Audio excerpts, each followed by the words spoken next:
Hi friends, Mindy here. I have a little process for you today. I'm going to be using some of my Ranger alcohol inks, and I'm going to create a little background so that I can do some stamping. So ordinarily I don't use gloves for most things, but with alcohol ink I do because I tend to get it everywhere. So that's just personal preference. You don't necessarily have to. I know me and I'm messy. I'm also using this little tool from Tim Holtz and a little felt on there. And I'm just going to pull out some of my alcohol inks that I think are going to coordinate with what I'm trying to do today. So I have this paper here on my desk that is actually one had done, I don't even know how long ago. It's just been sitting in my stash.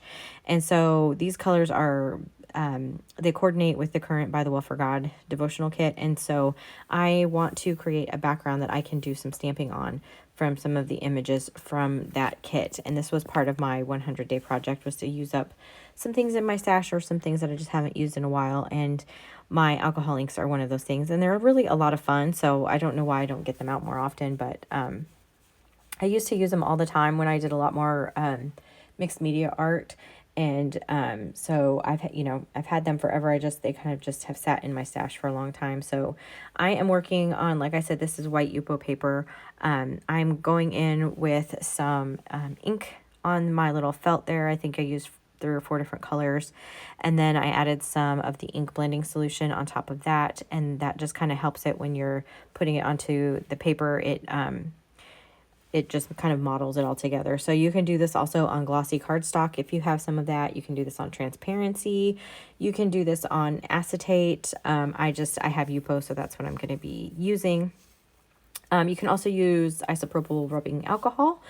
And but I don't actually have any of that. I'm just going to use my ink blending solution. So I also have this tool that's like a little puffer tool to prevent you from having to, try to use a straw or something, which can actually not be so great for you if you're inhaling close to the fumes, which is the other thing I would say about alcohol ink. Just make sure you're using it in a well-ventilated area. If you've never used it before, it's quite smelly.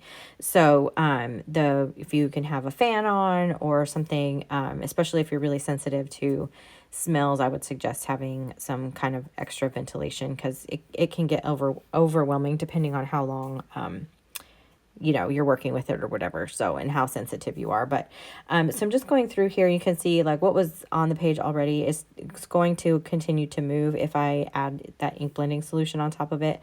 So I'm just doing that and kind of just getting some modeling, just trying to move around the color on here. I just didn't want this page of Yupo to go to waste. So I was trying to match the colors that were already on it and, turn this into something that I can actually use. So depending on how you apply it, you kind of get different looks, is kind of what I was showing you there. So on this one, this is actually what's considered translucent Yupo. Obviously it's not clear. It's just not as opaque as the white. And I put the alcohol or the ink blending solution down first, and I kind of saturated that paper. And then now I'm just going to go in and drop these colors into the background, and then I'll start moving them around. You don't have a whole lot of working time with alcohol ink. It does, as it evaporates, it stays on there, but you can always kind of reactivate it with the ink blending solution or rubbing alcohol. So you'll see me kind of just going back and forth between inks and the blending solution and this little puffer tool, just to kind of get the ink flowing and just to create different effects. There are a lot of different things that you can do. There are alcohol ink artists out there who do nothing, make beautiful paintings and all that kind of stuff. For my intents and purposes today, I'm just creating a background that I can stamp on. So I do love alcohol inks. I think they're a lot of fun. The things that you can do with them, especially when you start mixing in like the pearls and the alloys and all those kinds of different things, you can get some really fun backgrounds. And I don't know why I don't use them more often. I really do enjoy using alcohol inks, but for today, I had this idea because of this stamp set that released with the By the Well for God kit. And so I just wanted to pull out my Yupo and do that. So you can see I'm just adding ink, adding blending solution going back and forth. I won't make you watch me do that. And then just trying to get everything to kind of where I want it to. I'm using my tool just a little bit to kind of soften up some of those edges.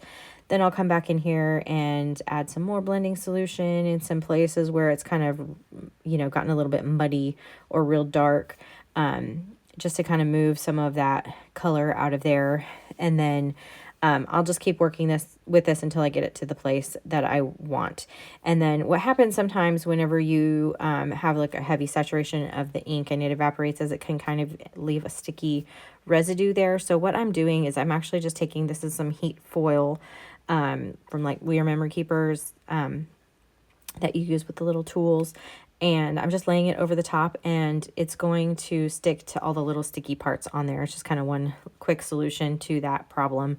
And it's going to give me a neat background for what I'm going to be stamping. So just covering the whole page, you can kind of see here, I have a little bit now in those darker areas. I have now some silver foiling. So I am going to use these dragonflies from By the Well for God. I cannot remember the name of this stamp set. I think... I can't remember right off the top of my head. I apologize. And it may actually be sold out at this point. I don't remember. I will put my affiliate link down below. But I'm just using this with these dragonflies, and I am going to stamp on this Yupo. Now, obviously, Yupo is a non-porous surface, so it's very slick. I'm using StazOn. I actually use some archival as well. You want a permanent ink on here. And just be really careful that you don't, you know, slide, which is really easy to do, especially on Yupo, because it is a slick surface. So I would imagine you could probably use Versamark as well. But these were the two that I had. I just had to let them dry a little bit. And so I'm just going to pick a few different ones of these dragonflies, and I'm going to stamp them on here. And then I cut them out. Yupo is really easy to cut. So you can kind of see here how they turned out. This one has, you can see some of that foiling in there as well.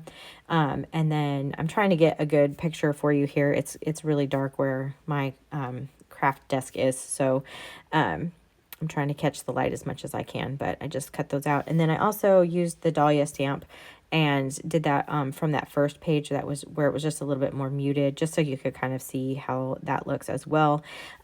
So, and I'm not, you know, an expert in alcohol inks. I just think that they're a lot of fun, and I wanted to use them for this particular stamp. So anyway, if you have any questions, feel free to leave them down in the comments. I will try to answer them as best as I can. If you like this video, please give it a thumbs up. Subscribe to my channel if you haven't already. And until next time, bye.